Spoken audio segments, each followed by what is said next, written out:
यथार्थ मोक्ष।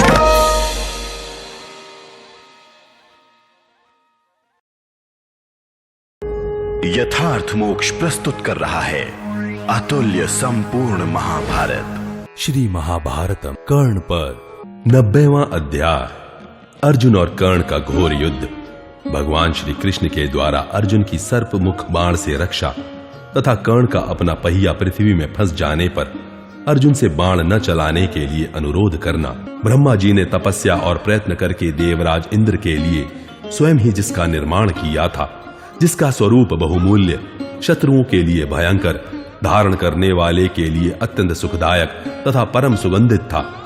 दैत्यों के वध की इच्छा वाले किरीटधारी अर्जुन को स्वयं देवराज इंद्र ने प्रसन्न चित्त होकर जो किरीट प्रदान किया था, भगवान शिव, वरुण, इंद्र और कुबेर ये देवेश्वर भी अपने पिनाक, पाश, वज्र और बाण रूप उत्तम अस्त्रों द्वारा जिसे नष्ट नहीं कर सकते थे, उसी दिव्य मुकुट को कर्ण ने अपने सर्पमुख बाण द्वारा बलपूर्वक हर लिया।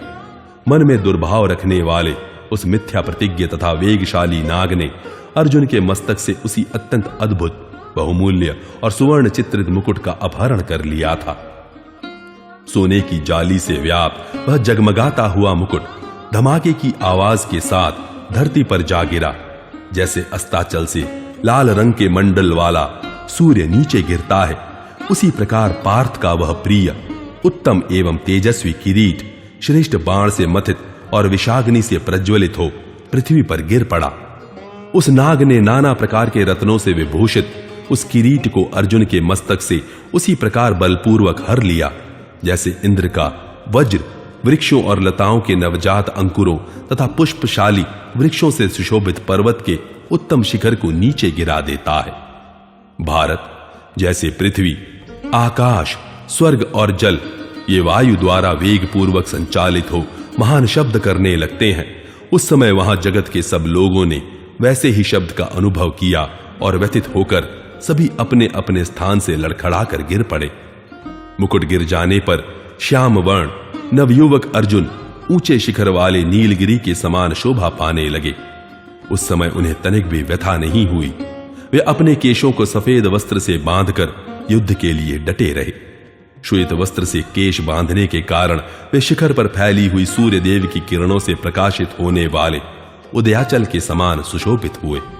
अंशुमाली सूर्य के पुत्र कर्ण ने जिसे चलाया था, जो अपने ही द्वारा उत्पादित एवं सुरक्षित बाण रूपधारी पुत्र के रूप में मानो स्वयं उपस्थित हुई थी।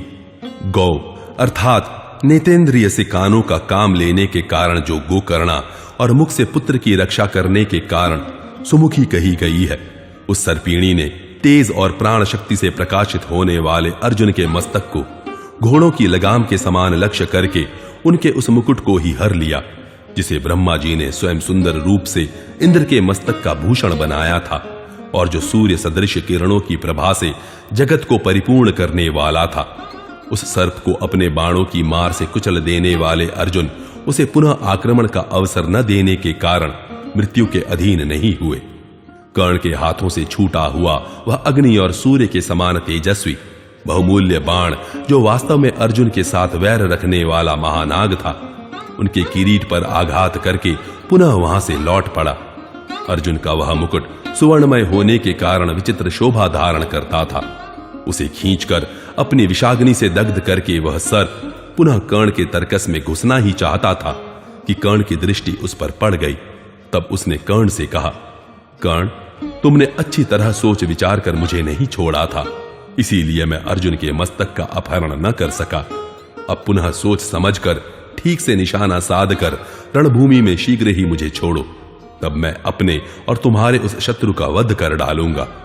युद्ध स्थल में उस नाग के ऐसा कहने पर सूतपुत्र कर्ण ने उससे पूछा, पहले यह तो बताओ कि ऐसा भयानक रूप धारण करने वाले तुम हो कौन? तब नाग ने कहा, अर्जुन ने मेरा अपराध किया है। मेरी माता का उनके द्वारा वध होने के कारण मेरा उनसे वैर हो गया है। तुम मुझे नाग समझो।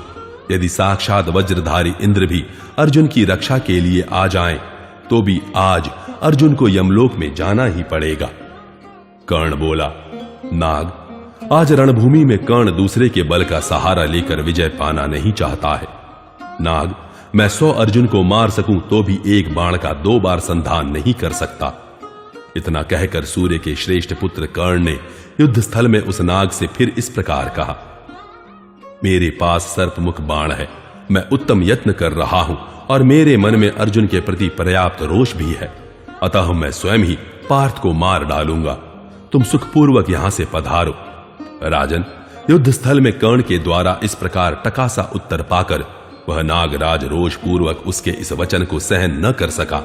उस उग्र सर्प ने अपने स्वरूप को प्रकट करके मन में प्रतिहिंसा की भावना लेकर पार्थ के वध के लिए स्वयं ही उन पर आक्रमण किया। तब भगवान श्री कृष्ण ने युद्ध स्थल में अर्जुन से कहा, यह विशाल नाग तुम्हारा वैरी है, तुम इसे मार डालो।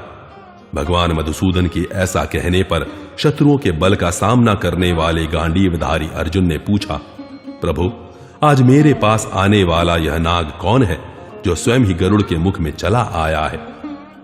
श्री कृष्ण ने कहा, अर्जुन, खांडव वन में जब तुम हाथ में धनुष लेकर अग्निदेव को तृप्त कर रहे थे, उस समय यही सर्प अपनी माता के मुंह में घुसकर अपने शरीर को सुरक्षित करके आकाश में उड़ा जा रहा था। तुमने उसे एक ही सर्प समझकर केवल इसकी माता का वध किया था। उसी वैर को याद करके यह अवश्य अपने वध के लिए ही तुमसे भिड़ना चाहता है। शत्रुसूदन, आकाश से गिरती हुई प्रज्वलित उल्का के समान आते हुए इस सर्प को देखो। संजय कहते हैं, राजन, तब अर्जुन ने रोषपूर्वक घूमकर उत्तम धार वाले 6 तीखे बाणों द्वारा आकाश में तिरछी गति से उड़ते हुए उस नाग के टुकड़े टुकड़े कर डाले। शरीर टूक टूक हो जाने के कारण वह पृथ्वी पर गिर पड़ा। राजन, किरीटधारी अर्जुन के द्वारा उस सर्प के मारे जाने पर स्वयं भगवान पुरुषोत्तम श्री कृष्ण ने उस नीचे धंसते हुए रथ को पुनः अपनी दोनों भुजाओं से शीघ्र ही ऊपर उठा दिया। उस मुहूर्त में नरवीर कर्ण ने धनंजय की ओर तिरछी दृष्टि से देखते हुए मयूर पंख से युक्त शिला पर तेज किए हुए 10 बाणों से उन्हें घायल कर दिया। तब अर्जुन ने अच्छी तरह छोड़े हुए 12 बराह कर्ण नामक पैने बाणों द्वारा कर्ण को घायल करके पुनः विषधर सर्प के तुल्य एक वेगशाली नाराज को कान तक खींचकर उसकी ओर छोड़ दिया। भलीभांति छूटे हुए उस उत्तम नाराज ने कर्ण के विचित्र कवच को चीर फाड़कर उसके प्राण निकालते हुए से रक्तपान किया। फिर वह धरती में समा गया। उस समय उसके पंख खून से लथपथ हो रहे थे। तब उस बाण के प्रहार से क्रोध में भरे हुए शीघ्रकारी कर्ण ने लाठी की चोट खाए हुए महान सर्प के समान तिल मिलाकर उसी प्रकार उत्तम बाणों का प्रहार आरंभ किया, जैसे महाविशाला सर्प अपने उत्तम विष का वमन करता है। उसने 12 बाणों से श्री कृष्ण और 99 बाणों से अर्जुन को अच्छी तरह घायल किया। तत्पश्चात एक भयंकर बाण से पांडुपुत्र अर्जुन को पुनः क्षत विक्षत करके कर्ण सिंह के समान दहाड़ने और हंसने लगा। उनके उस हर्ष को पांडुपुत्र अर्जुन सहन न कर सके। वे उसके मर्म स्थलों को जानते थे और इंद्र के समान पराक्रमी थे। अतः जैसे इंद्र ने रणभूमि में बलासुर को बलपूर्वक आहत किया था, उसी प्रकार अर्जुन ने 100 से भी अधिक बाणों द्वारा कर्ण के मर्म स्थानों को विदीर्ण कर दिया। तदनंतर अर्जुन ने यमदंड के समान भयंकर 90 बाण कर्ण पर छोड़े। उन पंख वाले बाणों से उसका सारा शरीर बिंध गया तथा वह वज्र से विदीर्ण हुए पर्वत के समान व्यथित हो उठा। उत्तम मणियों, हीरों और सुवर्ण से अलंकृत कर्ण के मस्तक का आभूषण, मुकुट और उसके दोनों उत्तम कुंडल भी अर्जुन के बाणों से छिन्न भिन्न होकर पृथ्वी पर गिर पड़े। अच्छे अच्छे शिल्पियों ने कर्ण के जिस उत्तम बहुमूल्य और तेजस्वी कवच को दीर्घ काल में बनाकर तैयार किया था, उसके उसी कवच के पांडुपुत्र अर्जुन ने अपने बाणों द्वारा क्षण भर में बहुत से टुकड़े कर डाले। कवच कट जाने पर कर्ण को कुपित हुए अर्जुन ने 4 उत्तम तीखे बाणों से पुनः क्षत विक्षत कर दिया। शत्रु के द्वारा अत्यंत घायल किए जाने पर कर्ण वात, पित्त और कफ संबंधी ज्वर से आतुर हुए मनुष्य की भांति अधिक पीड़ा का अनुभव करने लगा। अर्जुन ने उतावले होकर क्रिया, प्रयत्न और बलपूर्वक छोड़े गए तथा विशाल धनुर्मंडल से छूटे हुए बहुसंख्यक पैने और उत्तम बाणों द्वारा कर्ण के मर्म स्थानों में गहरी चोट पहुंचाकर उसे विदीर्ण कर दिया।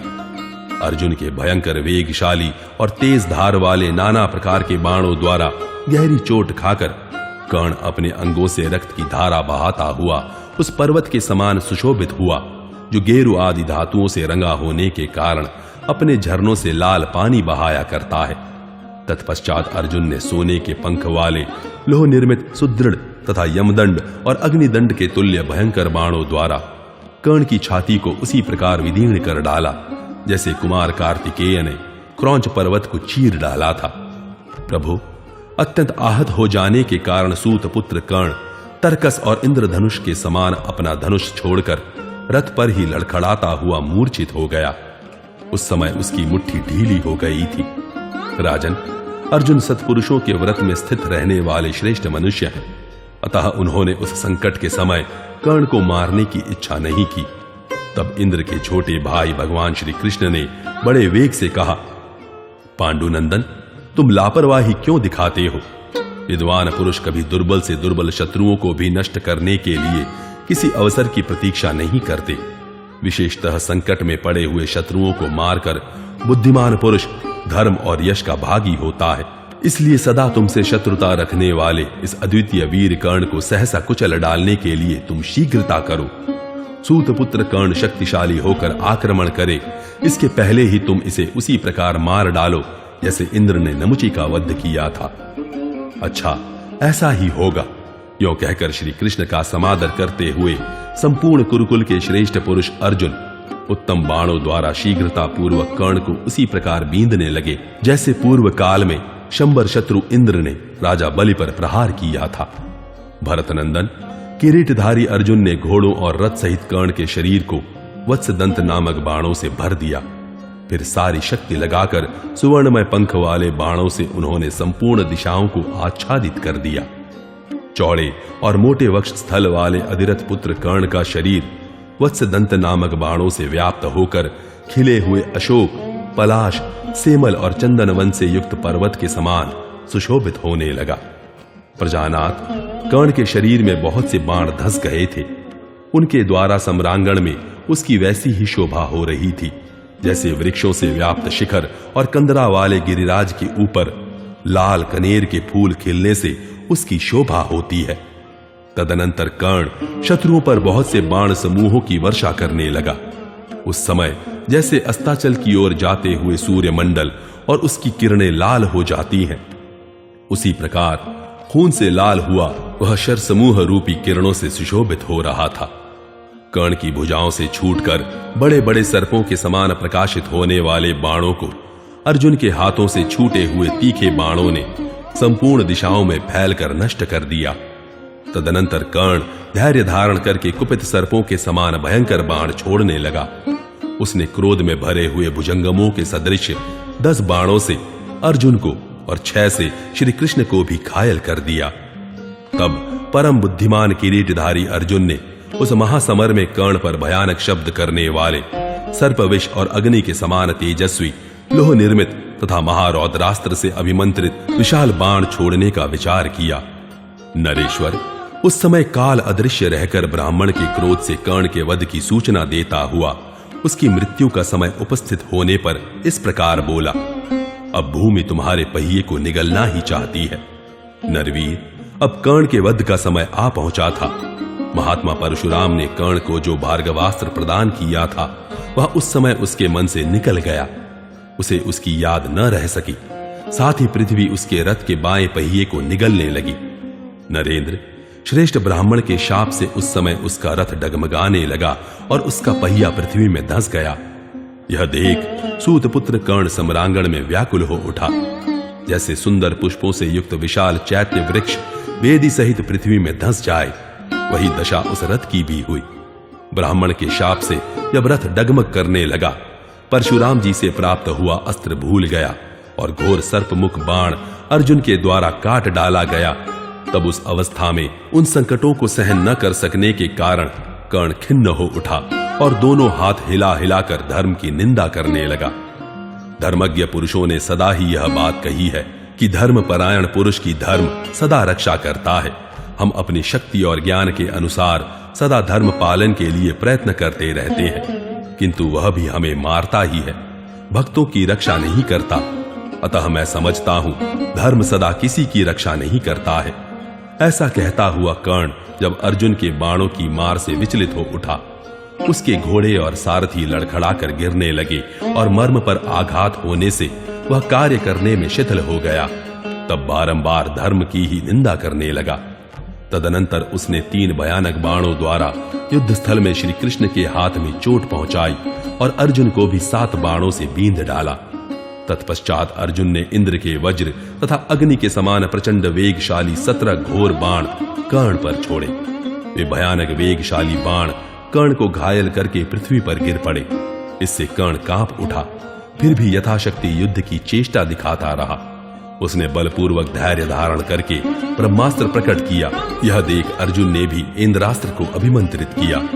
शत्रुओं को संताप देने वाले अर्जुन ने गांडीव धनुष, प्रत्यंचा और बाणों को भी अभिमंत्रित करके वहां शर समूहों की उसी प्रकार वर्षा आरंभ कर दी जैसे इंद्र जल की वृष्टि करते हैं। तदनंतर कुंती कुमार अर्जुन के रथ से महान शक्तिशाली और तेजस्वी बाण निकलकर कर्ण के रथ के समीप प्रकट होने लगे। महारथी कर्ण ने अपने सामने आए हुए उन सभी बाणों को व्यर्थ कर दिया।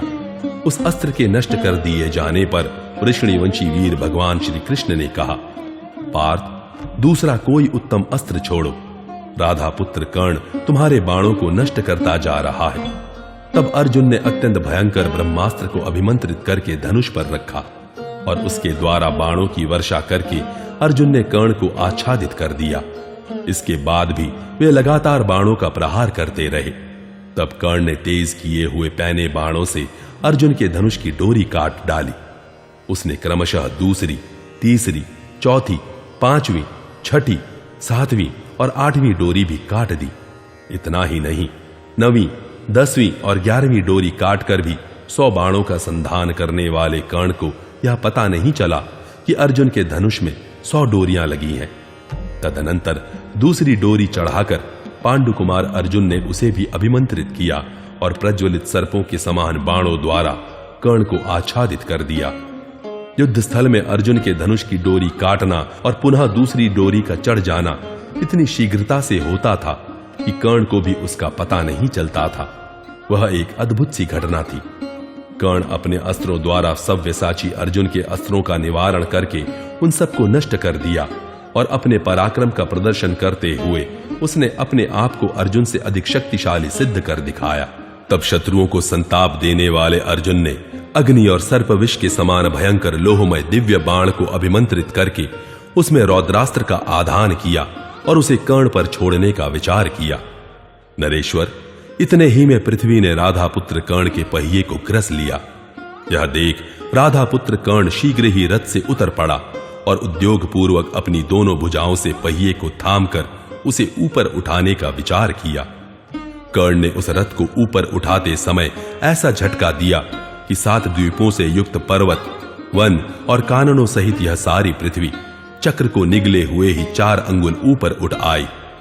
पहिया फंस जाने के कारण राधा पुत्र कर्ण क्रोध से आंसू बहाने लगा और रोषावेश से युक्त अर्जुन की ओर देखकर इस प्रकार बोला, महाधनुर्धर कुंती कुमार, 2 घड़ी प्रतीक्षा करो जिससे मैं इस फंसे हुए पहिए को पृथ्वी तल से निकाल लूं। पार्थ, दैव योग से मेरे इस बाएं पहिए को धरती में फंसा हुआ देखकर तुम कापुरुषोचित कपटपूर्ण बर्ताव का परित्याग करो। कुंती नंदन, जिस मार्ग पर कायर चला करते हैं उसी पर तुम भी न चलो, क्योंकि तुम युद्ध कर्म में विशिष्ट वीर के रूप में विख्यात हो। पांडुनंदन, तुम्हें तो अपने आप को और भी विशिष्ट ही सिद्ध करना चाहिए। अर्जुन, जो केश खोलकर खड़ा हो, युद्ध से मुंह मोड़ चुका हो, ब्राह्मण हो, हाथ जोड़कर शरण में आया हो, हथियार डाल चुका हो, प्राणों की भीख मांगता हो, जिसके बाण, कवच और दूसरे आयुध नष्ट हो गए हो, ऐसे पुरुष पर उत्तम व्रत का पालन करने वाले शूरवीर शस्त्रों का प्रहार नहीं करते।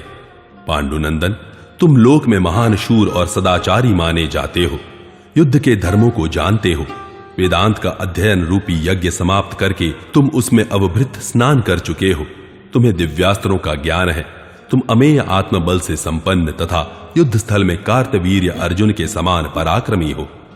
महाबाहु, जब तक मैं इस फंसे हुए पहिए को निकाल रहा हूं तब तक तुम रथारूढ़ होकर भी मुझ भूमि पर खड़े हुए को बाणों की मार से व्याकुल न करो। पांडुपुत्र, मैं वसुदेव नंदन श्री कृष्ण अथवा तुमसे तनिक भी डरता नहीं हूं। तुम क्षत्रिय के पुत्र हो, एक उच्च कुल का गौरव बढ़ाते हो, इसलिए तुमसे ऐसी बात कहता हूं। पांडव, तुम 2 घड़ी के लिए मुझे क्षमा करो। इस प्रकार श्री महाभारत कर्ण पर्व में कर्ण के रथ के पहिए का पृथ्वी में फंसना इस विषय से संबंध रखने वाला 90वां अध्याय पूरा हुआ। 91वां अध्याय भगवान श्री कृष्ण का कर्ण को चेतावनी देना और कर्ण का वध। संजय कहते हैं, राजन, उस समय रथ पर बैठे हुए भगवान श्री कृष्ण ने कर्ण से कहा, राधानंदन, सौभाग्य की बात है कि अब यहां तुम्हें धर्म की याद आ रही है। प्राय यह देखने में आता है कि नीच मनुष्य विपत्ति में पड़ने पर दैव की ही निंदा करते हैं, अपने किए हुए कुकर्मों की नहीं। कर्ण, जब तुमने तथा दुर्योधन, दुशासन और सुबल पुत्र शकुनी ने एक वस्त्र धारण करने वाली रजस्वला द्रौपदी को सभा में बुलवाया था, उस समय तुम्हारे मन में धर्म का विचार नहीं उठा था। जब कौरव सभा में जुए के खेल का ज्ञान न रखने वाले राजा युधिष्ठिर को शकुनी ने जानबूझकर छलपूर्वक हराया था, उस समय तुम्हारा धर्म कहां चला गया था? कर्ण, वनवास का 13वां वर्ष बीत जाने पर भी जब तुमने पांडवों का राज्य उन्हें वापस नहीं दिया था, उस समय तुम्हारा धर्म कहां चला गया था? जब राजा दुर्योधन ने तुम्हारी ही सलाह लेकर भीमसेन को जहर मिलाया हुआ अन्न खिलाया और उन्हें सर्पों से डसवाया, उस समय तुम्हारा धर्म कहां गया था? राधानंदन, उन दिनों वारणावत नगर में लाक्षा भवन के भीतर सोए हुए कुंती कुमारों को जब तुमने जलाने का प्रयत्न कराया था, उस समय तुम्हारा धर्म कहां गया था? कर्ण, भरी सभा में दुशासन के वश में पड़ी हुई रजस्वला द्रौपदी को लक्ष्य करके जब तुमने उपहास किया था, तब तुम्हारा धर्म कहां चला गया था? राधानंदन, पहले नीच कौरवों द्वारा क्लेश पाती हुई निरपराध द्रौपदी को जब तुम निकट से देख रहे थे, उस समय तुम्हारा धर्म कहां गया था? कृष्ण, पांडव नष्ट हो गए, सदा के लिए नरक में पड़ गए, अब तू किसी दूसरे पति का वर्ण कर ले। जब तुम ऐसी बातें कहते हुए गजगामिनी द्रौपदी को निकट से आंखें फाड़ फाड़ कर देख रहे थे, उस समय तुम्हारा धर्म कहां चला गया था? कर्ण, फिर राज्य के लोभ में पड़कर तुमने शकुनी की सलाह के अनुसार जब पांडवों को दोबारा जुए के लिए बुलवाया, उस समय तुम्हारा धर्म कहां चला गया था? जब युद्ध में तुम बहुत से महारथियों ने मिलकर बालक अभिमन्यु को चारों ओर से घेर कर मार डाला था, उस समय तुम्हारा धर्म कहां चला गया था? यदि उन अवसरों पर यह धर्म नहीं था, तो आज भी यहां सर्वथा धर्म की दुहाई देकर तालू सुखाने से क्या लाभ? सूत, अब यहां धर्म के कितने ही कार्य क्यों ना कर डालो, तथापि जीते जी तुम्हारा छुटकारा नहीं हो सकता। पुष्कर ने राजा नल को जुए में जीत लिया था, किंतु उन्होंने अपने ही पराक्रम से पुनः अपने राज्य और यश दोनों को प्राप्त कर लिया। इसी प्रकार लोभ शून्य पांडव भी अपनी भुजाओं के बल से संपूर्ण सगे संबंधियों के साथ रहकर सम्रांगण में बढ़े चढ़े शत्रुओं का संहार करके फिर अपना राज्य प्राप्त करेंगे। निश्चय ही ये सोमकों के साथ अपने राज्य पर अधिकार कर लेंगे। पुरुष सिंह पांडव सदैव अपने धर्म से सुरक्षित हैं, अतः इनके द्वारा अवश्य धृतराष्ट्र के पुत्रों का नाश हो जाएगा।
यथार्थ मोक्ष।